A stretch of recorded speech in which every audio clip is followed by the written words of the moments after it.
Dude, how sick was that USA hockey game? It was it was incredible. It was the greatest, like one of the greatest So were you in sporting events I've Oklahoma for that game? experienced.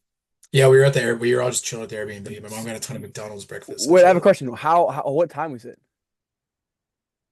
An hour before, so 7. So 7 a.m. 7 a.m. hockey, little McDonald's breakfast. Yeah, I No, like nothing woke more up like American than right at that. because the game started at what 7 8:10. So I woke up like 7:10, right yeah. at 7, Yeah. watched like the first like 5 minutes of my phone, like laying in bed, and then I Yeah. was like, all right, time to get up. So did you get to the couch before the Boldy goal, or were you on Hmm. your okay? Yeah, I was on the couch for the Boldy goal. Yeah, that was one of my favorite just viewing experience. So I was so Sierra was You in were at town. home, right? Dude, yeah. So Sierra was in town. So we're at Indiana, and we were gonna go down to the Pitt women's lacrosse game. So I saw Matta play against Virginia Tech, but that game happened at noon.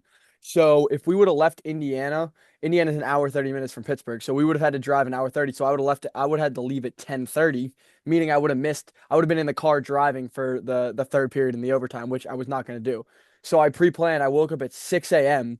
We drove down to my house so we could get to so it would be a shorter drive, obviously, like so I can go down with my mom, like from my house to Pittsburgh. It's like 25 minutes instead of, you know what I'm saying? So I could watch the full Yeah. game.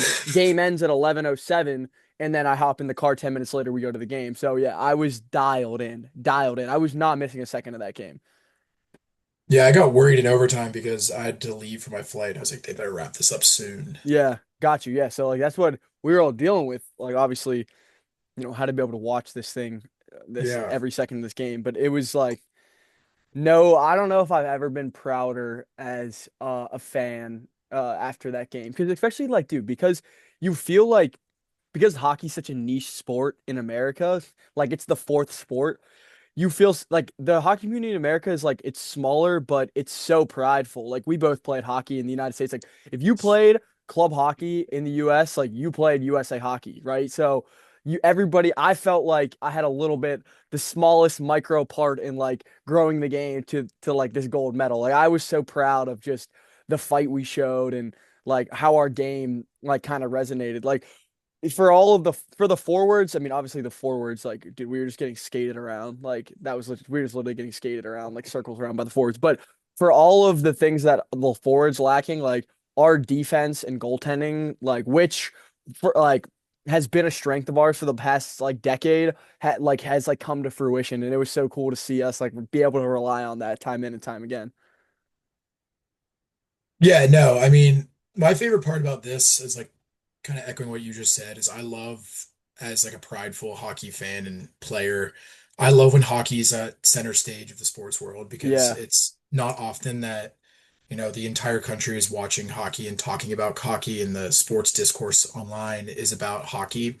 And it's so fun seeing, big media personalities like Pat McAfee like really lean into this bro, and just like Colin the whole Coward world. opened his show.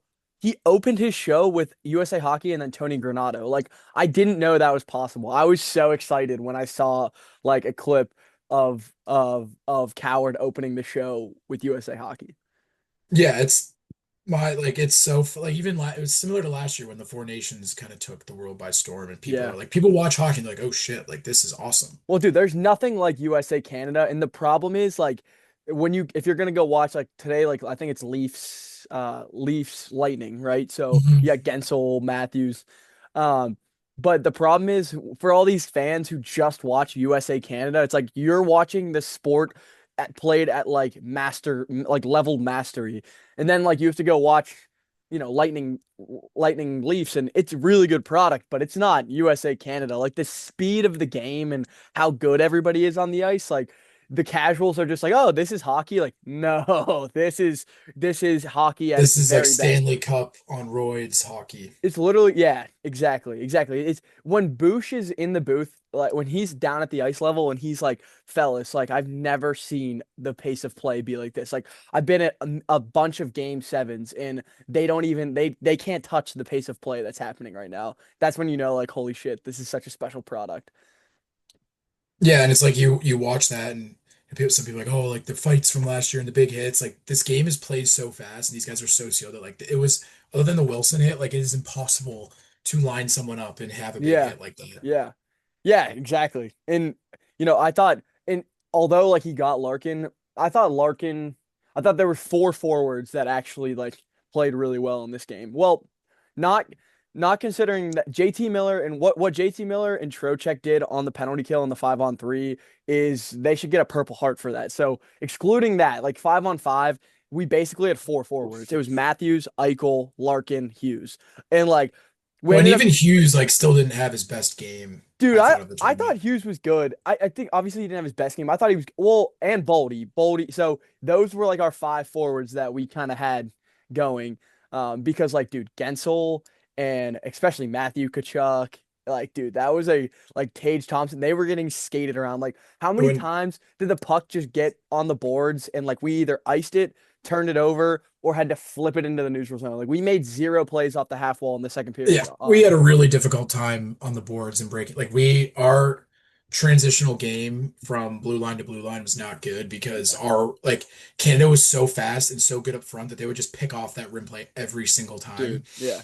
And it's not like our defenseman had time to just, look up, hit the guy on the wall, hit the streaking center. Like you need that rim to a quick chip, and that was never there. No. Um, and like, yes, Canada wasn't as deep defensively as we were, but when your forwards are operating below the hash marks for an entire shift and for the entire game, basically, like they don't have to do that much on the wall to keep the puck in because there's a very small chance of our forward, having steam or like the time to, and look up and make that transitional pass. Yeah. Um, but like it just still baffles me. And you hear like the Herb Book speech, and it's like, if we played him not 10 times, they might win nine. Like if you played that game over exactly the way that it played out 10 times, like I would venture a guess that Canada wins that Nine game times. 9 times out of 10. Yeah. Yeah. No, truly. But to be fair, this is what people don't get about hockey. And it's not my favorite part about hockey, but it's a reality of hockey. And we both played for teams where like the team probably underachieved or overachieved because of goaltending. Like hockey Yep. is so reliant on goalies. Like if you don't know, they will like club hockey programs and school hockey programs will allow goalies to play for free because they're that valuable of a position. Like you need goaltending. Like you basically like Hellebuck, the fact that he played double A hockey his whole life, Sam. Like, did you hear that? Like his Yeah, older he played brother in the was playing. null. Dude, imagine you're some double A team and he's your fucking goalie. Like you got to be like, dude, like what an insane advantage. And that wouldn't be able to happen nowadays because today, in the way hockey's structured in the United States, like some triple A team would just be like Bell Tire or Little Caesars in Michigan would have been like, yeah, Connor, like you'll play for free, like Or all. even like Pens. Like they'd be like, yeah, you can come to But Excel Hockey Academy and live in Cranberry and yeah, yeah, you'll well, be good. it's free. Yeah, it's free. Like that's what. So like, if he would have grown up in like a decade later, like Connor Hellebuyck is not playing double A hockey in Michigan. Like, I mean, dude, imagine how good his double A. I'm sure whatever like North Pittsburgh Wildcat equivalent program he played for in Michigan, like that's insane. What a moment Imagine for running into him at like the Silver Sticks tournament. yeah, Like dude. Like you're like, dude, why is this in kid here? Cleveland, Ohio. Yeah, nobody has an answer for him. Like, just like they can't score. It's like, fellas, if we score one, like this shit's over. Like the Silver Sticks. Yeah, like what's there's a AAA tournament up there too, but like Harbor Town in Yeah. yeah, like you run into him and you're Buffalo in playing the yeah outdoor in the yeah you're in the outdoor rink. yeah you already can't you can already barely stick handle the puck because it's snowing It's on the the outdoor worst rink. sheet of ice ever Yeah, assembled. and then Hellebuck's in net at a double A tournament. You're like, dude, and the triple A tournament happened last week, and he was nowhere to be found. What a moment for him though, because like that's so cool for him because he's dude, what's he 2 or 3 time Vezina winner? Like obviously the best, like hands like the best goalie in the NHL in terms of regular season production over the past 5 years. It's Ben Hellebuck. Yes, exactly, but and he gets a lot of flack, and some rightfully so. Others like, dude, I don't know if his team is good enough to be winning Stanley Cups or get in that position. So, but what a moment for him because forever and ever, like Jimmy Craig didn't have a great NHL career, but Jimmy Craig has to be one of the top, like the 10 goalies everybody knows in hockey. Like Hellebuck, his legacy is stamped forever, and he also has like the NHL pedigree regular season. This is just like the icing on the cake. Same thing was with Matthews. Like Yeah, I that's was a about guy. to say, Is that a guy that wins a cup? Like I don't know. The Leafs are always weirdly constructed in terms of bottom six talent always being a problem. Um, so I don't know, but his game is like so translatable in hockey. Like he's adapted his game so much. I feel like in the past few years, the if way that he you're played yeah, in the last few games is 200-foot offense and defense back checking. Like he had the only like there was only that one time where he had that good look in front and he passed. But like other than that, he's just so good at like the and little he's not things. like yes, he has this great shot and great hands, but he's not the fastest guy on the ice, but yet he Mm. still is back checking hard, getting back in the zone, playing really good defense, Sticks in passing lanes, like being that like very valuable center. yeah, And I think this is a good segue to just talk about just how well constructed this United States team was. yeah. And Bill Guerin like we masterclass. we were talking about this a couple weeks ago, like before the games and even when the teams came out, and a lot of other people were kind of, giving Bill Guerin a hard time about leaving off Jason Robertson as well as like Cole Caulfield. And I mean Zegers shouldn't have made it, but just like some more skilled forwards in favor of guys like JT Miller and guys like Vince Trocheck, Hmm. who in the entire Olympic Games didn't allow a single goal Unbelievable. on the PK, which is incredible. Yeah, Granted that they had to face the greatest power play ever assembled on a 5-on-3. yeah, yep, And yeah, and I think that this is just as much as the individual effort by Hellebuck and Net as much as it was a team win and the team win against Sweden that brought you to this game. Like there was so much that led up to this. Um, so I would give a lot of credit up top. And it was like this team had a clear identity yep. in that they had, you know, 8 to 9 really, really good scoring forwards, and they had two really good, power lines. And then they were able to use that third line and fourth line to play defensive, tough hockey, and it worked. So a lot of Except, credit to Bill yeah, Guerin. no doubt. And except like, dude, they got popped from that third. Like, okay, Larkin. We talked about the first like three games. Like Larkin might not have stood out, but we were like, as the games get more high leverage, this is where Larkin Yeah, steps he'll up, which he did. Larkin was unbelievable. And then Jack Hughes, like, dude, Larkin and Jack Hughes were two of our best forwards all tournament, and they were on like the third and fourth line. Jack kind of rotated in. I thought Sully also pulled all the right strings oh my all gosh, tournament. Event, per usual. yeah, literally. Like this was such a masterclass, and we've been accustomed to seeing him just pull all the right strings in big playoff series. Like he did it again, once again. Like, um, the first move was Keller coming in for Kyle Connor. Then he was like, Keller's not really. I'm not getting much from either. Let me instead of doing the four-person fourth line, we'll actually just move Jack Hughes up to the third line, kick Keller to the back of the bench, like he won't play. And like that third line was the Larkin, Tage Thompson, Hughes line, and then the fourth line was like Nelson Trocheck, JT Miller, which in that environment was like a true grinded out fourth line True fourth line. defensive. Yeah, like it was actually a four line structure that was sick. Like so cool to see in a tournament like this. Yeah, I agree. And like that best thing about a third line is that line that's going to play really good defensive hockey. And on top of that, like you're going to get some good shifts out of them and some scoring Yep. opportunities. And that's exactly what they were able to do. Yeah, I mean, And like you just said, Sully's a big game coach, and I really, and it won't, and it shouldn't, but his last few years of NHL success should not, hinder or cloud anyone's perspective of him and how great of a head coach he's been throughout his career. Now, a gold medal on top of back-to-back Stanley Cups. yeah. So another like okay, there was obviously two iconic goals. The first is like that Matt Boldy goal. People don't realize how absolutely heinous that is to do that. Like to walk the best defensive pairing in the Their best two world, defensemen. the best two the best two defensemen on Canada, and they play on the same team in Colorado. Like literally, what a two tough moments for Tays missing the doorstep goal and then also getting walked by Boldy. But dude, then the finish was so beautiful. Like that's an American like legendary goal, individual effort, and like we needed that because the game like once and then like 10 minutes later, sometime in the second, I guess it'd be a full period later, but I guess however many minutes later, when Gensel turns the puck over at the blue And I line took that penalty. and took the penalty because our D was changing. Like that puck needed to get in the zone. It doesn't. Then he takes the penalty interfering with Hagel.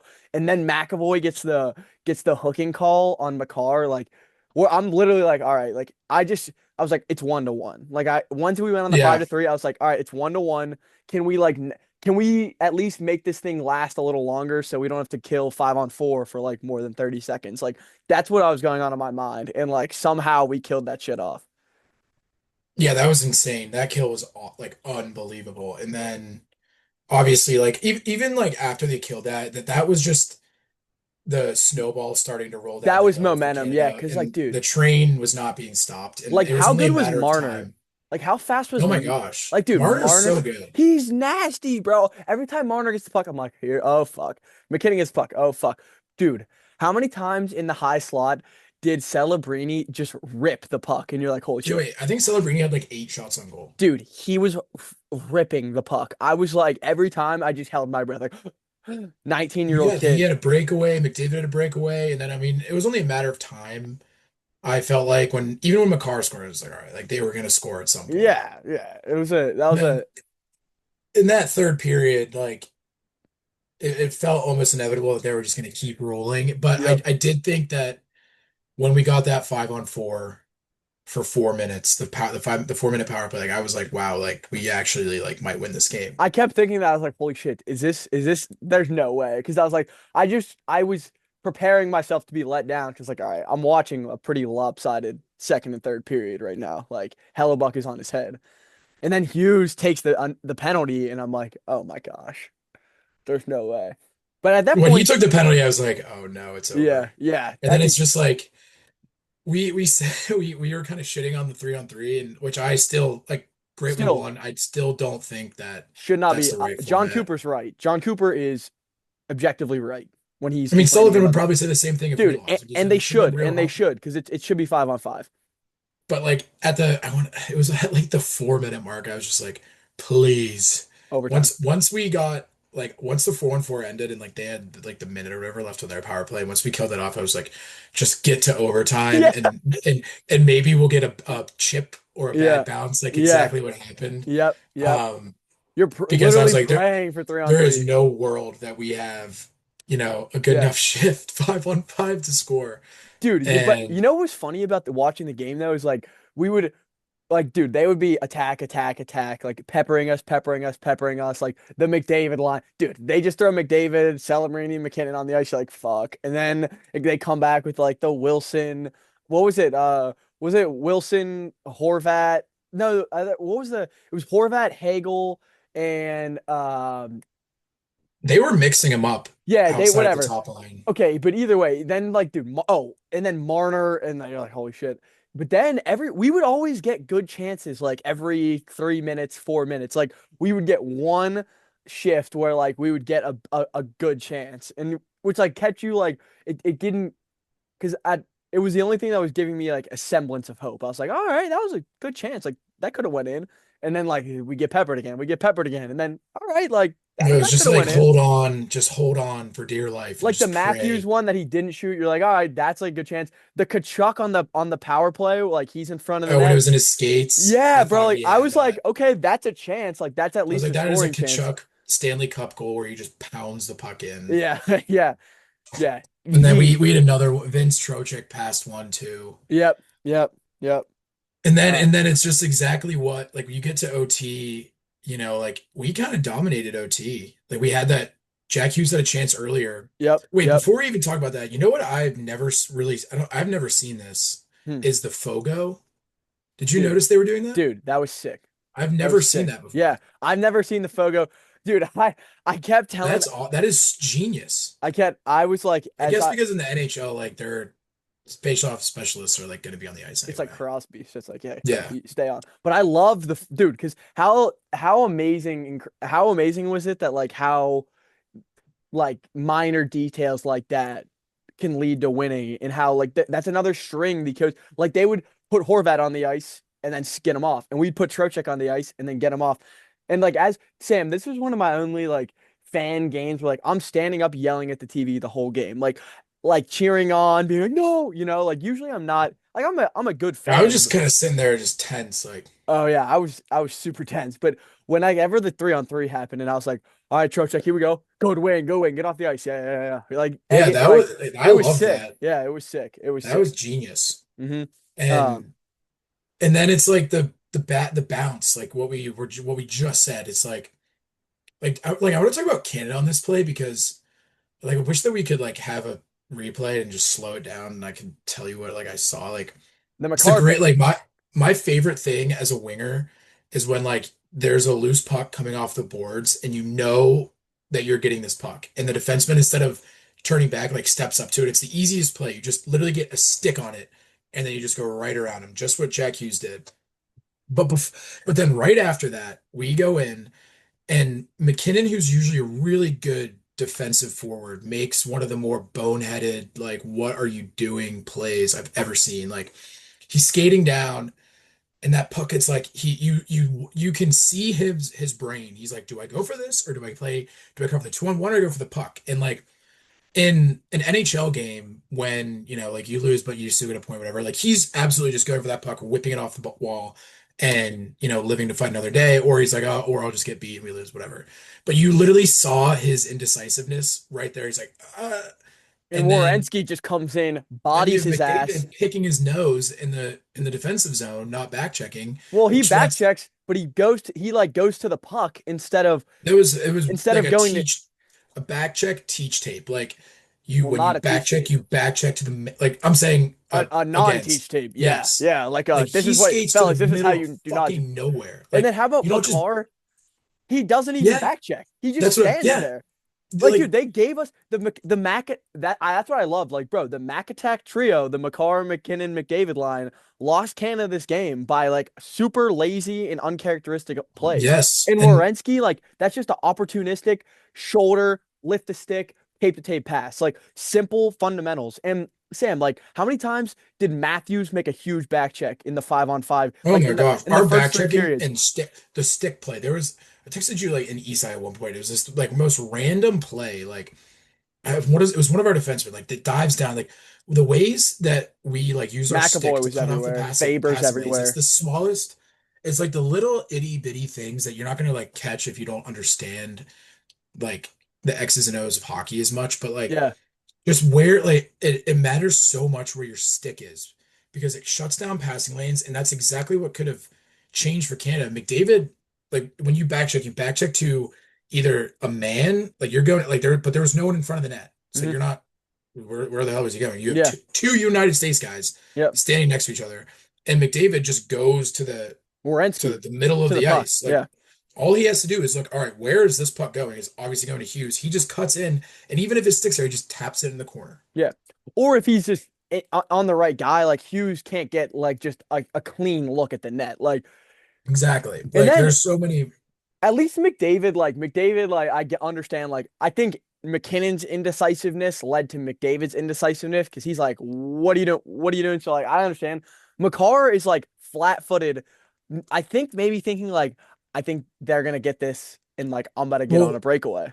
yeah, McCarr's like skating down the back end on what Canada thought was to be too much. So he's like full steam ahead going down as the puck starts, we get quick As Jack possession. Hughes tits And it up. instead of him like hard stop and busting it back to pick up Hughes on the back check, He's he like, just decided to McKinnon's got this, and he's like, oh, I'll get a breakaway. yeah, exactly. He's like, oh, I'm about to win the game for Canada. Like I'm about to sneaky. No, no, you're not.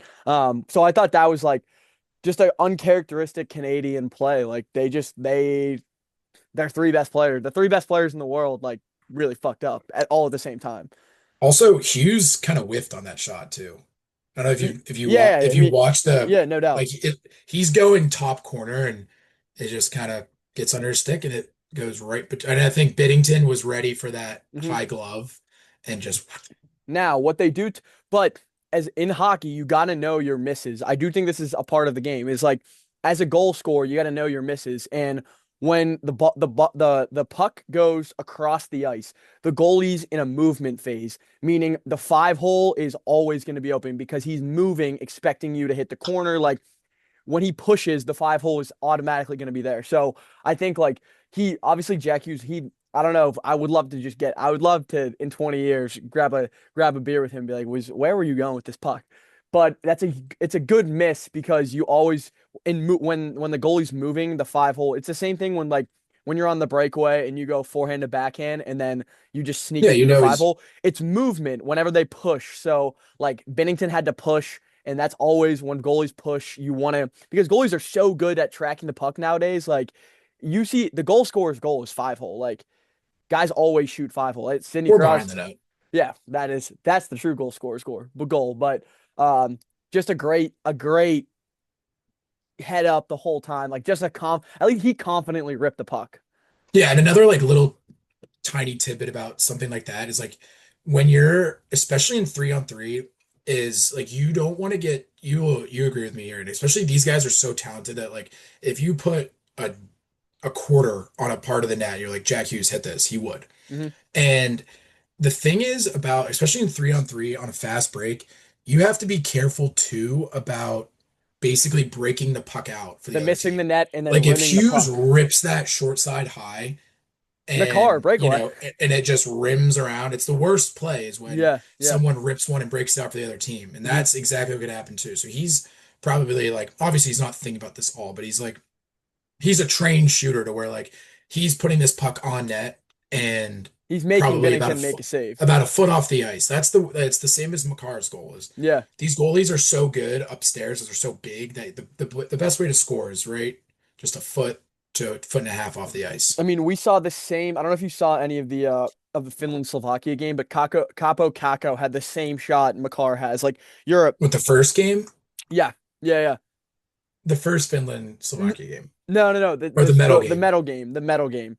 I didn't Like watch any of that. it's he had a same type of shot. You're coming down the right wing. Now he's a lefty and Makar's a righty, so like it's a way harder shot for Makar because he's not seeing as much as the net. Like he's got to be pinpoint accuracy because when you're a lefty coming down the right side, you might not be able to see the net, but your hands and your stick have a way better angle. They could you know what I'm saying? So like Makar's shot is just like fucking wow, you're amazing. And the way that he jumps in the play and like his skating. He's the best. He's the second best player in the world. Yeah. I do want to talk about this though. As great as Jack Hughes' goal was, there were two other iconic goals scored in this tournament. The day before, the Megan Keller goal, that was so awesome to watch. I was almost as just as excited when she scored that goal as when um Jack Hughes scores that goal. Cause bro, like we were down and out. I was like, holy shit, it was roles reversed in the women's game. Like, we're the better team. We are better Yeah, at women's I thought hockey we than were gonna Canada. lose. Yeah, and I'm like, holy shit, we're about to lose. And then Hillary Knight nails tipping, such a nails tipping. And then, dude, Keller, what a great kick ahead pass by gosh, I'm forgetting her name. I'm not gonna remember it. But the girl from behind the net makes a great kick ahead pass, like in basketball when you've got a guy streaking down the side down the base like sideline, whatever you want to call it. Um, Great kick ahead pass, and then what a goal from Keller! Like that's just so beautiful. Undresses 42, great finish, and then the Quinn Hughes goal. Where did you get to catch the Quinn Hughes goal live? In the Sweden game? Yeah. Oh yeah, I saw both of them live. What did you We had it on our out at our desk at what did work. you think about that? My favorite part was when I was like, we were sitting there and we were watching. I was like, he's been on the ice the entire time, and like, guy, like you don't understand how tiring it is to at this point of the game when he'd already played like 27 minutes Yep, yep. to stay out there, and then no, I'm good, I'm good, Yeah, no, I'm good. waving him off. And Yeah, that was awesome. yeah, and one thing and another thing about like how hockey players think, like you always want to make that move to your forehand, like the little Yep, like it's like a the crossover in cutback. basketball. Like it's like how James Harden wants to get to his left because that's where he can operate. He's got the float, the step back, and the drive all the way to the lane and the kick out to the corner, all by just getting to his left. Like once Quinn Hughes just and Landeskog's like just not as quick as him and is going backwards. But once he just makes that quick move to his left, gets his hands free, it's like bombs away. And then also another like a Kale Makar shot, like I don't know how many feet off the ice, like Yeah, he just not rips even it. 3 feet off the ice and just like posting in. Well, also too, like when you like you just said, go to your forehand. Like there's so many more options that you have off of your forehand. First off, it's easier to like you can obviously shoot much better. Like obviously, you're able to like you can't pass well if you're backhand. Mhm. And then the next thing too is like if you're beating that hard skating defenseman coming towards you and you go do a quick move to your forehand, for them to get to that puck, now they're reaching. Yeah, So it's yeah. either you're going to get a high quality opportunity in a solid pass or a solid shot, or if you keep driving, they're probably going to give you a hook. You saw the exact same play on Cale Makar when Charlie McAvoy got his stick caught in him, and it's like Mhm. there's really nothing you can do when these Yeah, guys go downhill on you, and you're stuck because of that power defensive move, making a quick deke, and you generate a high opportunity from that, whether it's you know a high quality scoring chance or even a penalty. yeah, that was. I also think Zach Werenski, I mean, obviously the play he makes in overtime, but what a tournament for him. He's like I don't know what his odds are to win the Norris, but that guy This is is one of his best career he's seasons of his career. unbelievable. Bro, how good is our defense? Like I can't take my eyes off of Quinn Hughes, McAvoy, Faber, or Werenski. Like those four are just four of the top, I don't know, six defensemen in the world, like maybe Makar and Tays, Yeah, I mean, Heiskanen. probably I don't even know. Yeah, but Yeah, I'm just like and they're so good defensively. Like, dude, every time Faber steps on the ice, and I love how he wears like his cage like above his shit's sick. but Like, yeah, yeah, like literally like the he's Hagelin tilt. yeah, yeah, the Haglin tilt. Like, but he just so fun to watch. Like during the Sweden game, dude, I was the one guy in this tournament that I just thought he really showed himself like to the kind of the world stage was Lucas Raymond in that game was giving us fits. Like the pass Oh he yeah, made, I mean, the pass he made to Zibanejad was just like what a pass. Like right in the shooting pocket to where Zibanejad can get as much velo as he could. And he needed all of it because like Hellebuyck made a good push to the post. He said it at the end of the interview. He was like, dude, I thought I saved that. I was like, how did that go in? Because I like, but it was such a beautiful pass. yeah, that was like from optics wise, it might look like a soft goal, but like he got beat by an inch on the Hmm. post, and Yeah. the puck goes down. You can't find it. Like It the is what it pass is. and like, dude, when a pass comes in with that much velocity and that accurate, and like Zibanejad just has to hit it on time, like it's I mean it's for goal and I mean it was a beautifully placed shot as well. But like for a goalie, like there's not many goalies. I mean, if Hellebuck's not making that save, how many goalies are? Right. Um, Yeah, none. But so I all in all, this is just I love when hockey gets going, and now like it's fun that the Pens are in it because we have something to look forward to here yep. in the next month and a half.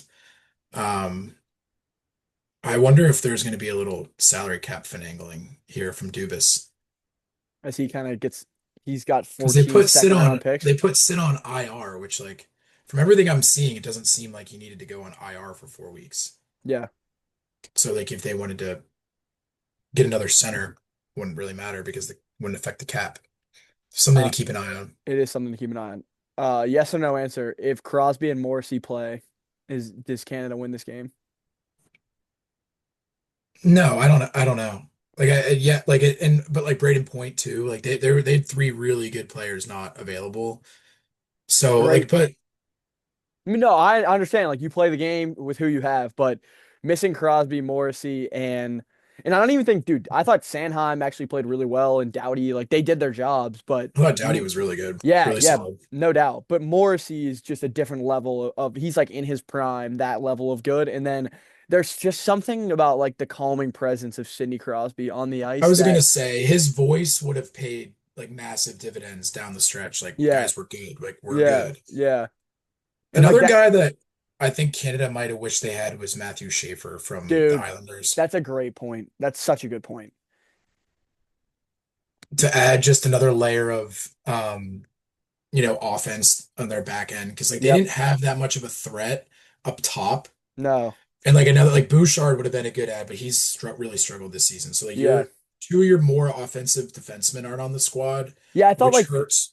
Theodore wasn't all that dangerous. Like Theodore was their No. second defense option, which that doesn't put fear in my heart as like when Matthew Schaefer has the puck up top and you're like, fuck, this guy's such a wizard. Like, so I Yeah, think, I already hate Matthew Schaefer. Like I already see him walking down the slot against the Penguins in the playoffs and just yeah, yeah, rifling one yeah. home. I mean, I see him in the 2030 Olympics being a problem with Bedard, Celebrini, whatever prospect ends up being the number one pick in the next 4 years. Like, but for the next 4 years, we can say, I mean, Sam, how many times are we going to see the U.S. go 2-0 in gold medal games against Canada? Like, I Yeah, don't know. I don't know how many times we're going to see this. Like, Canada I don't still, know.